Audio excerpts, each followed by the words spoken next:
اگر کوئی آپ کے اوپر ظلم بھی کر لے نا، کوئی آپ پہ کوئی ظلم بھی کرے، افضل بات یہ ہے کہ پھر بھی آپ اس کو بد دعا نہ دو، لیکن شریعت نے آپ کو اجازت دی ہے کہ جتنی آپ کو تکلیف پہنچائے اس کے بقدر آپ بد دعا دے سکتے ہیں۔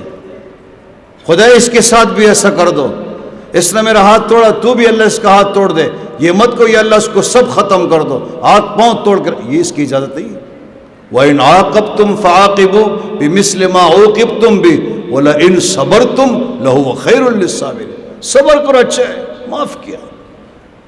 آج میرے آپ کے اندر ایک کمی ہے، ہم ہیں جذباتی، بس بد دعا ایک ہم نے مشین لگائی ہوئی ہے۔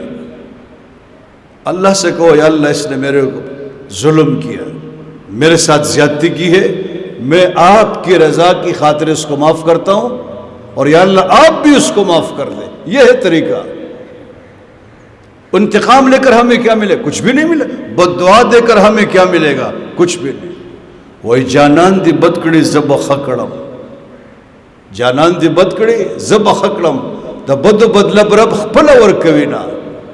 شاعر وہی، میں اس پہ ترمیم کرتا ہوں، جانان دی بدکڑی زب خکڑم دا خو بدل برب خپل راکوینا۔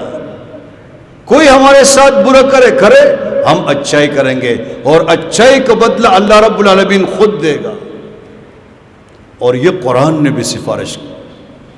اللہ ہم سے فرماتے ہیں ادفع باللتی احسن فاذا الذی بینک وبینہ عداوہ کأنہ ولی حمیم۔ اللہ فرماتے ہیں جس نے آپ کے ساتھ برائی کی آپ اس کے ساتھ اچھائی کرو۔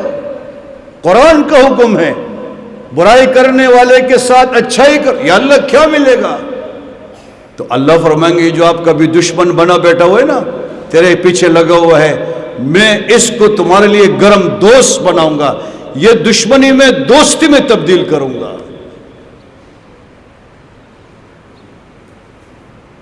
تو میرے عزیز دوستو، بجائے بد دعا دینے کے، بجائے زیادتی کرنے کے، بجائے بدلہ لینے کے، ہم اللہ کے لیے معاف کریں، اور اللہ سے بھی کہ اللہ آپ بھی معاف کریں۔